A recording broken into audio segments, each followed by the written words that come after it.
I cried, I laughed, I felt uncomfortable. Don't cry, girl. I won't cry now, but beautiful film. Highly, highly recommend. Really blew me away.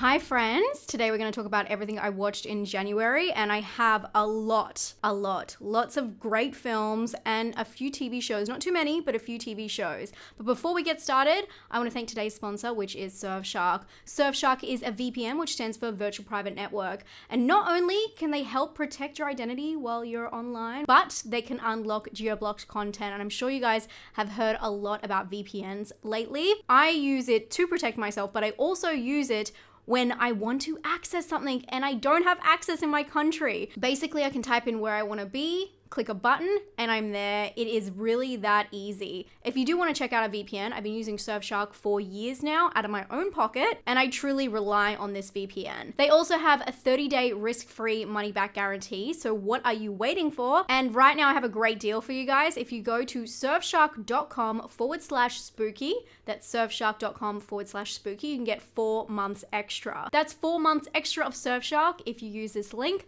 I've put it in the description. Thank you so much to Surfshark for sponsoring this video and supporting creators like me. Let's get into everything I watched. Oh my god, it has been a crazy year already. The first film I started with was Y2K. I was really sad this did not come out locally, and I understand a lot of people have an issue with this film, and I get it, but I feel like I enjoyed it a little bit more than the average. I don't know, I feel like I am the average consumer when it comes to this content. But Y2K is a like sci-fi comedy horror film, and it is just full of nostalgia, as you expect, but nostalgia, I don't want to spoil anything, but it was nostalgia of a different kind if you're a millennial or even Gen X. I would say Gen X more so.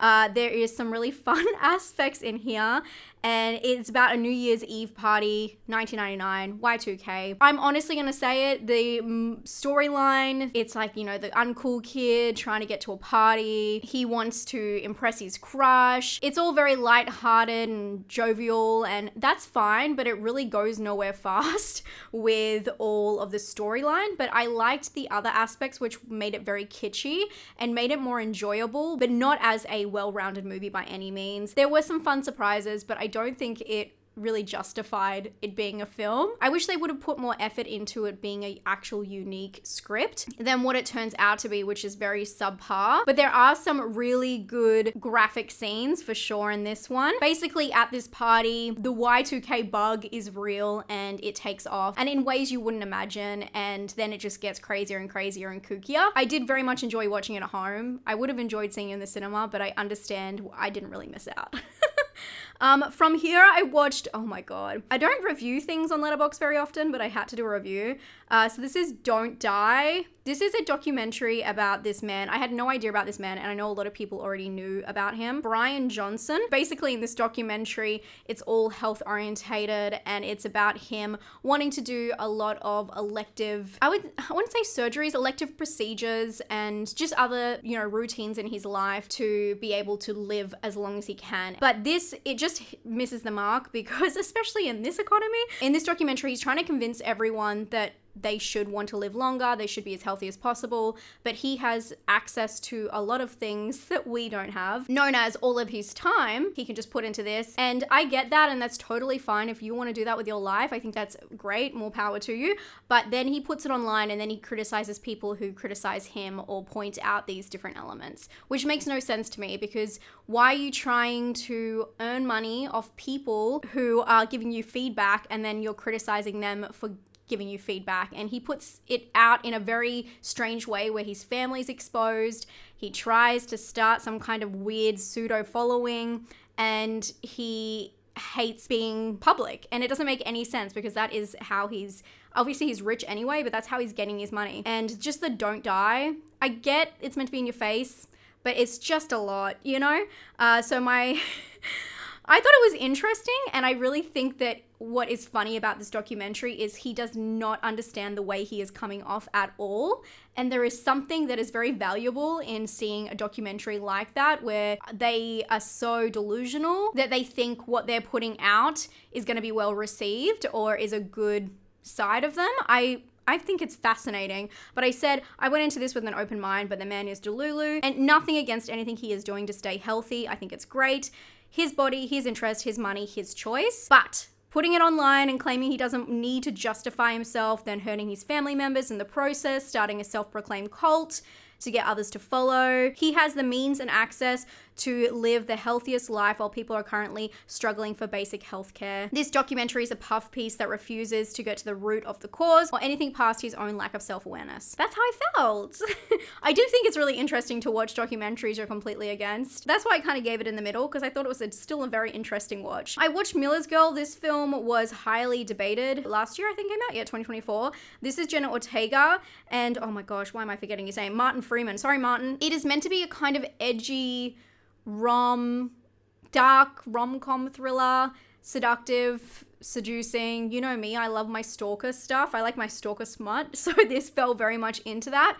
It's about this very smart woman who decides to have an affair or to try and tempt fate with one of her professors, and it's meant to be like the dialogue between her and her friend and them kind of like taking ownership of their sexuality and what that means, and like deciding to do something like this instead of falling into the situation. I understand what they were getting at, and it's got this really interesting kind of aspect to it, or I guess like the aesthetic of it all, because it is set in the South in America, I think New Orleans or somewhere like that, and it is really interesting. It's kind of got this gothicness as well. She lives in this huge house and she's always got candlelight and poems around her, and I appreciated some of the aspects, and I think in a different timeline or a different decade this would have done really well, but I think a lot of people are probably rubbed the wrong way by the age gap and what it was actually trying to say. I just don't think it fully achieved that. I didn't hate it though. I didn't hate it. I know a lot of people really hated it. It was fine. Not great, but fine. I watched A Woman Under the Influence, and the reason I watched this is because I look at a lot of people online, their Letterboxd top 4, and this film always comes up on red carpets where people talk about their favorite films ever. I think Nicole Kidman, this is one of hers, but this is the film that comes up the most, so I was like, I need to sit down, I need to educate myself. Very spellbinding movie.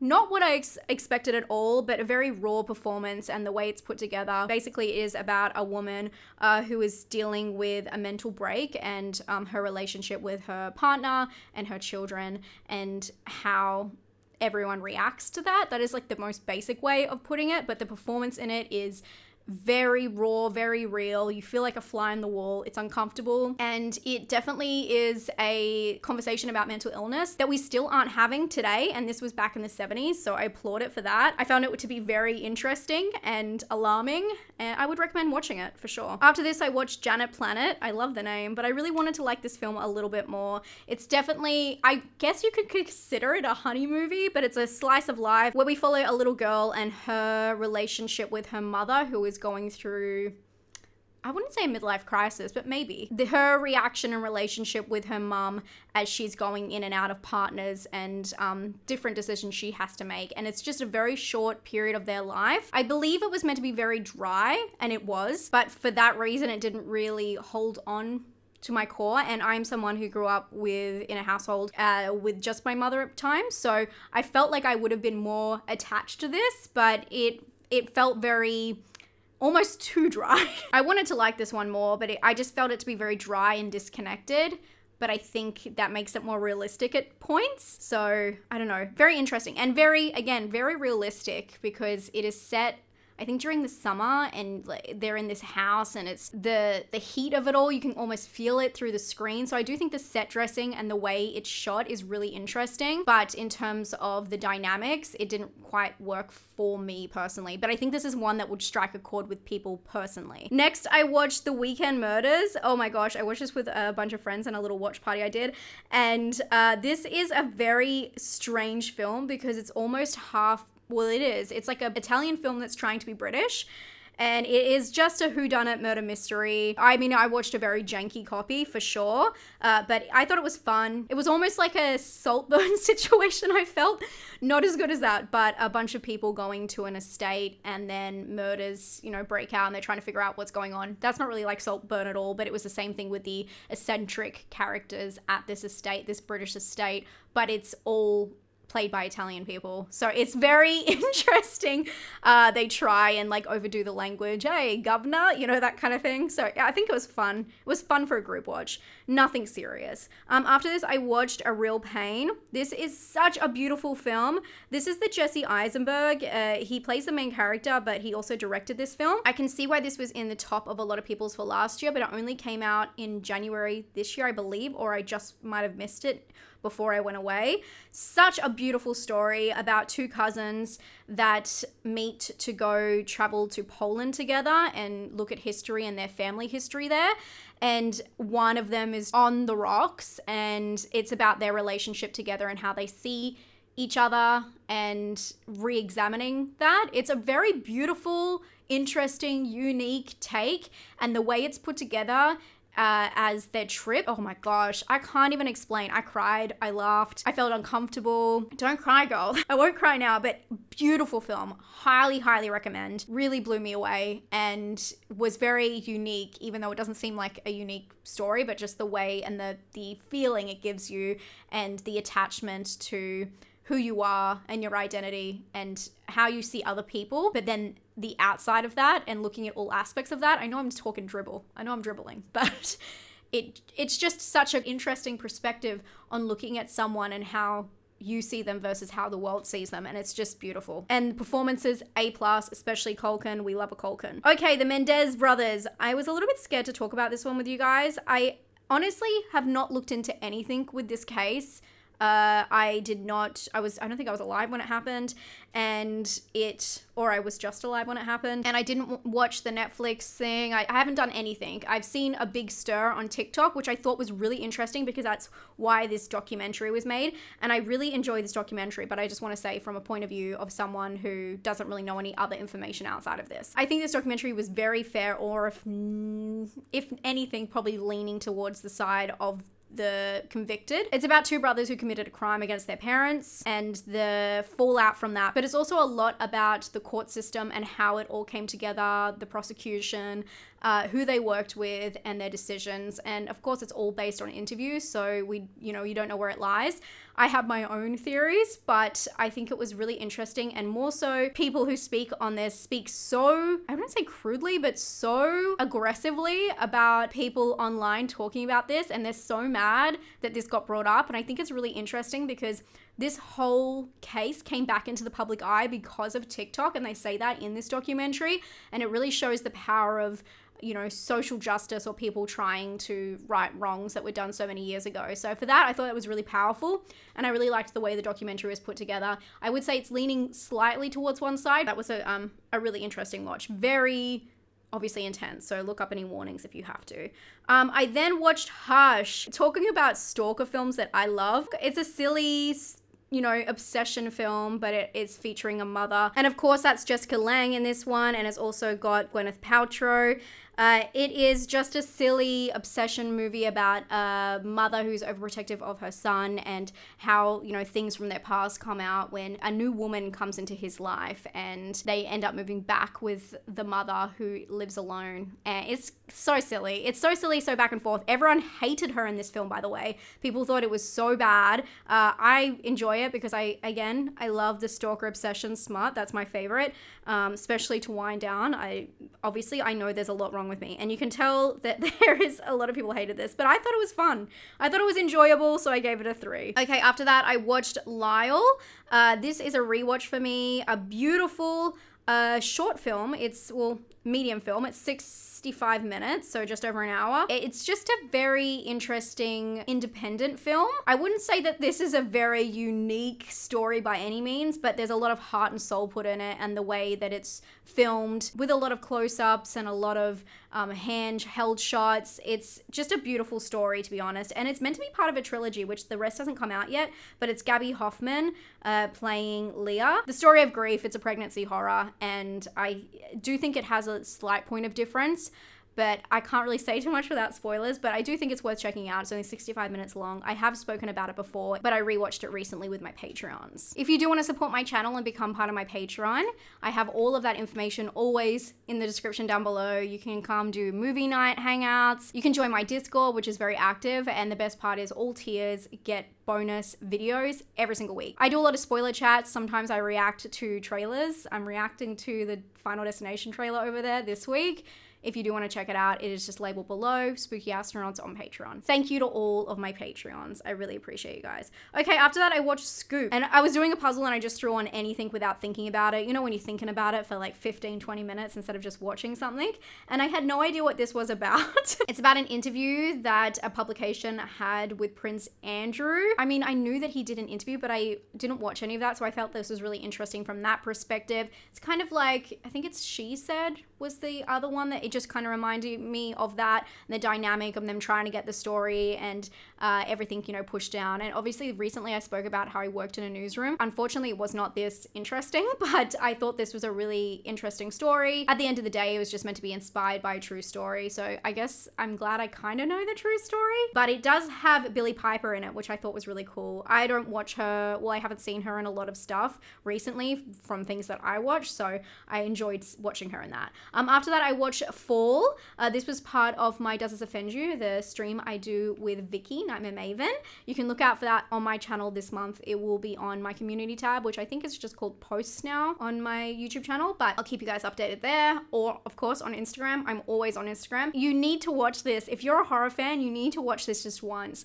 It's one of those films where obviously it makes you feel sick just looking at that perspective. It does it very well. Even though you're very aware a lot of it is on a green screen, the way they shoot it is just so interesting. It's also one of those films where you're trying to figure out the puzzle of how they can fix their situation or survive the situation. And it does have some interesting moments in it that will probably make you mad, or you'll really enjoy it, and it's worth the conversation for sure. If you haven't checked out Fall, I promise it will make you sweat just a little bit. It's not the perfect film by any means, but it's a lot of fun. After that, I watched Bonnie and Clyde. I'm trying to bridge some of those gaps this year with classic films I haven't seen. Obviously, there's a lot of different versions of Bonnie and Clyde, so I'm watching the 60s version. I mean, I don't know about Bonnie and Clyde, but I didn't realize the reasons that this film is so iconic, and I think that it's an interesting piece of filmmaking, the way it jumps and progresses through time. I mean, it's an epic for a reason. In this film, we follow Bonnie and Clyde, who fall in love in like 10 seconds. Not really. It takes a while, but she basically just gets in his car and then she never leaves his side. And it's about their love tale, but also them robbing banks and justifying it. And lots of iconic scenes, lots of iconic lines. I did really enjoy it. After that, I watched The Wolfman, which I did a review on. You can go check that out, spoiler free. Loved seeing your feedback on that. I feel like people are so split on that film, which I kind of knew they would be. The look is very interesting. I think from my point of view, I'm not giving spoilers, but from my point of view, Wolfman, I never really thought it was going to be about the way this Wolfman looks, but more so the emotional story behind it, knowing it's Lee Winnell. And I liked so many different aspects that the look and approach to the transformation didn't really bother me, but I can understand why people going into a werewolf film, they would want a little bit more. I get you. Okay, after that, I watched Frozen. Love this film. So glad I rewatched it. There is like a kind of like some parts that really drag me down from it being such a good film. There are just, it's such a simplistic, beautiful, not beautiful, I'm such a horror fan, but a simplistic gem. It really is about 3 people who get on a ski lift and get stuck there, and they're trying to find their way out. And again, another film where you can talk about how you would escape, go through all the theories, and I just think it's really fun. It's Adam Green. I love the way they shot this. They shot it on the stair lifts. They had a very minimal crew. They could only light up a small amount of space.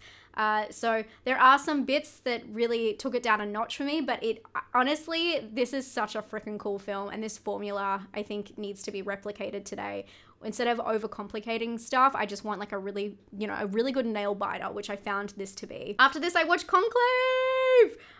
Sorry. So many people told me to watch this, and I'm so glad no one spoiled it for me. Obviously, there's been a lot of talk about this, especially with award season. This is a film where, the old Pope has passed and they're trying to vote in someone new. That's a very condensed way of setting it up.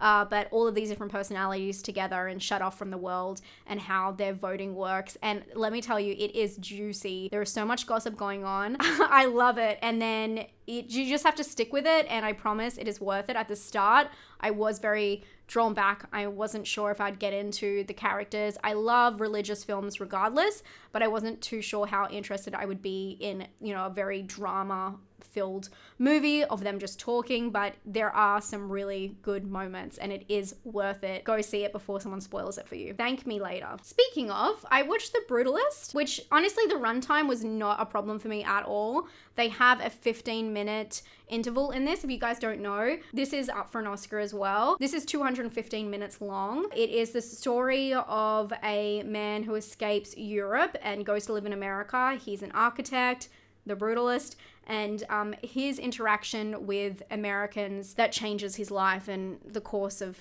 just everything. Oh my God. I very much enjoyed the first half.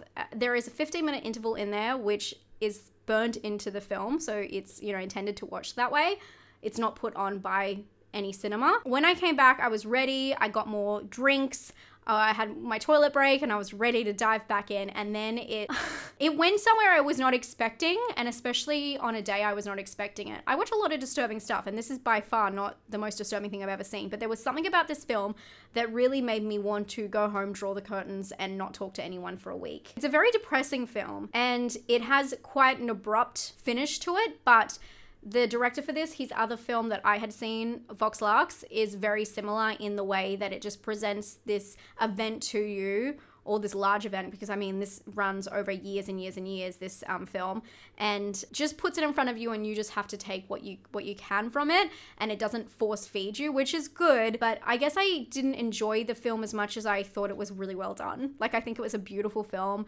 Obviously, I love Adrian Brody. If you haven't seen The Jacket, I always recommend that to people, because a lot of people haven't seen that film of his, and it's absolutely fantastic. I'm glad I saw this film. It just gut punched me when I was not ready. It was really like, I got blindsided by this film. So when you're going into it, just know that it's a very depressing film, which I'm sure is pretty obvious, but I went into it completely blind. I enjoyed it. I don't know if I could say I enjoyed it, actually. I'm glad I saw it. After that, I watched Anguish, which this is another one I highly recommend to horror fans. It is I can't say too much because this is definitely one you should go on blind, but it is a beautiful, whimsical, strange movie about a woman who is living with her son, and her son is very troubled. He is an optometrist. He sets his sights to violence. And this film has a lot of crazy turns and really takes you in and out of the idea of the boundary between surrealism and realism in film, and the connection between that. So it's a very interesting structured film. You'll never see a film like this. I don't think there's any other film like this, and it toys with the audience in a very interesting way. So if that hasn't sold you, I don't know what will. Go check it out if you haven't seen it. Bizarre, beautiful film. It's a very interesting idea. Okay, after that I watched, oh my gosh, I love this film, A Self-Induced Hallucination. This is by the same director who did We're All Going to the World's Fair and I Saw the TV Glow. And this is I love this film. Talking about perspectives, this film is about Slender Man, but it's shot, or not even shot, but it's made all from different collected bits of media online. So different videos, different reviews, where the Slender Man originated from, which makes it, it comes full circle, because the Slender Man was created through online media, people sharing stories, creepypastas, chain letters, all that good stuff. So it becomes this whole film that's made up of where he was born and how he was created. And it's a very interesting short documentary. It is on YouTube. Highly recommend it. I enjoyed it. I think it's fantastic filmmaking and made so much sense as the origin story of where he came from. So I highly recommend. That's the best thing that we've got on the Slender Man thus far. After that, I watched Baby Girl. See, I told you I had a lot of wins this month. Baby Girl was not out until now, and I got to go see it on my birthday. I was very happy with this film. I did not know where it would go. I knew it was an erotic thriller, but it has such a beautiful, layered experience, and the conversations that came out of it. There's so many different ways you can talk about the dynamics of these characters. Basically, it is about Nicole Kidman, who's in this very high up job, and she begins to have an inappropriate relationship. It is all about the dynamics between them and then everything that comes to pass because of that. And it's a very interesting look at sexuality and addiction. Her on screen, the way that she expresses and exposes herself, I'm not just saying like physically, but it's just, oh my gosh, I really wish she won an Oscar for this, or, you know, was nominated for an Oscar, because it's such a beautiful, raw existence that she is living, and we're all just watching. I'll watch anything with her in it, and I really, really enjoyed this film. It wasn't as basic as I thought it was gonna be. You know me, I love my obsession, I love my stalker films, so either way, I would have been happy with some smut, but this really gave me a layered experience I was not expecting. Okay, after that, I watched Companion, which I have done a review on if you want to go watch that. It is spoiler-free. And then I watched The Old Ways. This is an interesting concept. The poster is amazing for this film, but it's a very interesting concept. It's set in Mexico, where a journalist who is Mexican, she goes and she travels there. And while she's there, she is told she needs an exorcism. Basically, that's the setup, but there's a really cool kind of concept in how it all happens. And I loved the atmosphere, the set dressing, everything is beautiful in this film. And I wondered why it was rated so low. Unfortunately, the simplicity and the beauty in the film is overshadowed by the multiple endings. It's one of those films that ends 6 different times. I would say within the first 40 minutes, there's the arc is complete and the film feels like it's coming to an end, and then it just keeps regenerating. And I felt like they could have taken that 40 minutes and stretched it out and made it a little bit slower and more interesting.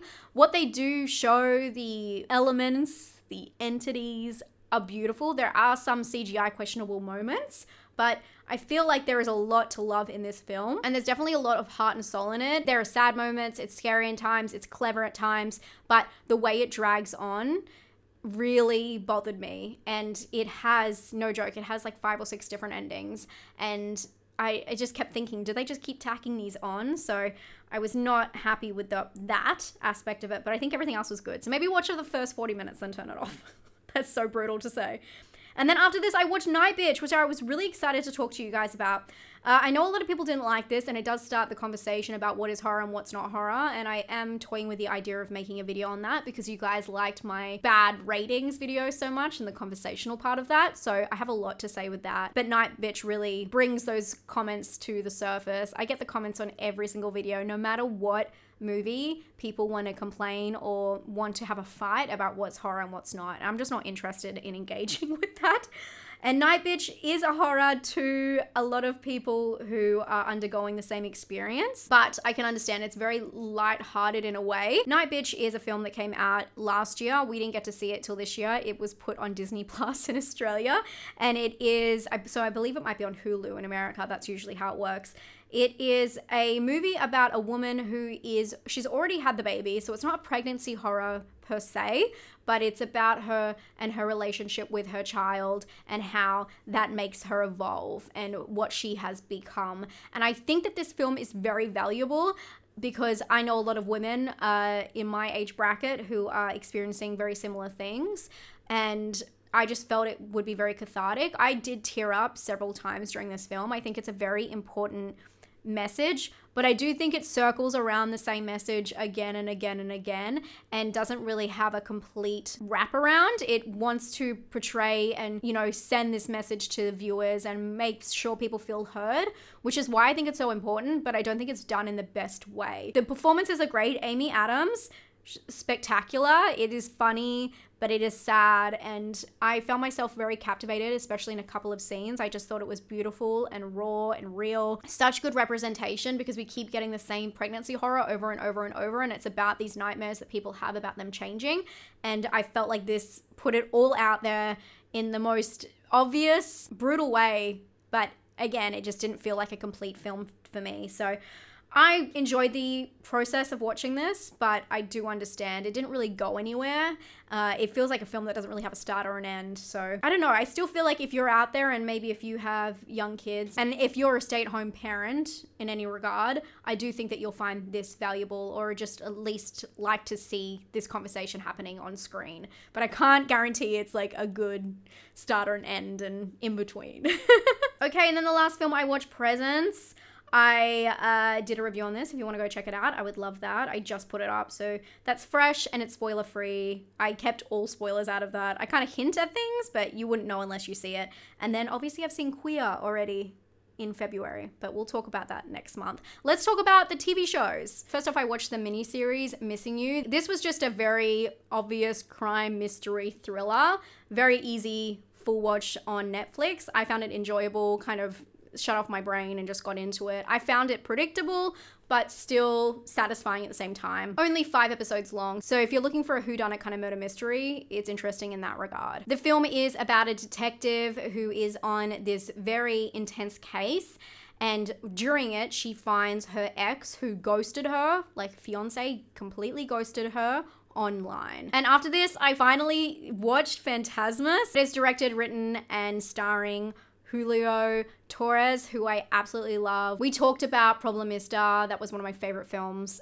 It was my favorite film of last year. So I was really excited to check this out. And it's the same kind of wacky, non-worldly experience. It's broken up into segments, but it feels like little skits at the time. And we follow Julio, who has lost an item at a nightclub, and the dribble down into nonsensical drama and characters that comes from that. You really need to just go to another land and just enjoy it for all of the dry satire and just out of this world creativity. I just love everything that was poured into this, and so many cool cameos. I didn't look into anyone who was in the show before watching, so every episode was like a new unraveling of the onion and just everything inside. It's just a beautiful concept. It's another world, and we're so lucky to have his creativity in 2025. This is what we want to lean into more. Some surrealism, anything that's quite different. I am all for watching it and checking it out.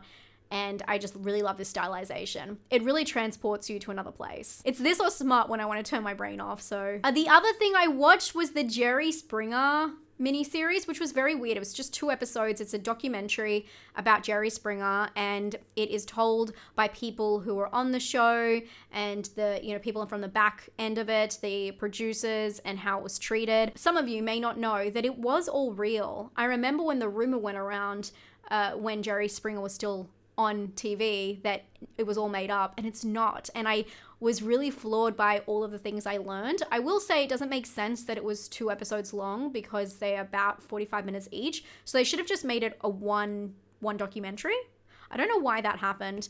It made me feel like there was going to be a third. It ends very abruptly. I feel like they put it in the direction of something horrific that happened on the show, and they try and keep you baited with that, but there's so much other interesting elements that I feel like we could have dived further into, and please extend this series. I thought it was really interesting. If you're interested in true crime and reality at all, I highly recommend it. I also have started watching Traitors season 3. Rochelle is on there from Selling Sunset, and Tom Sandoval from Vanderpump, which, if you don't know, I'm a huge Vanderpump-y, and it's just really, it's a very messy season. It's season 3 of US, probably one of the most messiest ones, so I'm very much enjoying seeing people at each other's throats because that's the entertainment value, At the end of the day, there's only one winner. If you don't know, it's a game show kind of thing where basically a bunch of celebrities in these ones, it's like an all-star celebrities, and a lot of people from reality shows, Big Brother,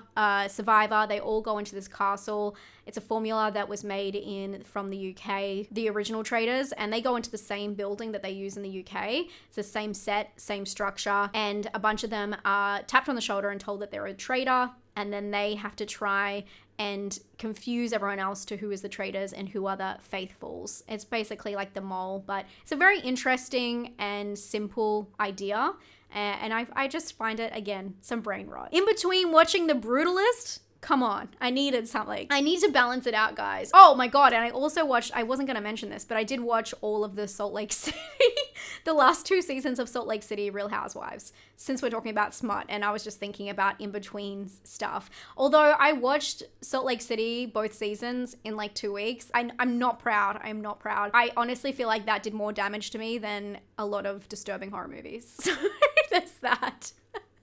I was like, why am I feeling such aggression? It's because too much housewives, too many people yelling at each other is not good for your psyche. Anyway, that's enough from me. clearly. Thank you guys so much for being here. Thank you for watching these videos. If you watched the end, I love you so much. Put a star emoji down in the description below, and maybe type if you know for our little in joke. I love when people see these in jokes and they put them in my comment section all the time. We confuse people and I love that. I love the chaos. I'm such a housewife. I wish. Anyway, I hope you're having a fantastic day. Thank you again for being here. Thank you to today's sponsor, and thank you to all my patrons, and I'll talk to you guys very soon. I'm so excited. Heart eyes. It's coming very soon. I'll talk to you then. And don't forget to stay safe and stay spooky. Bye, friends.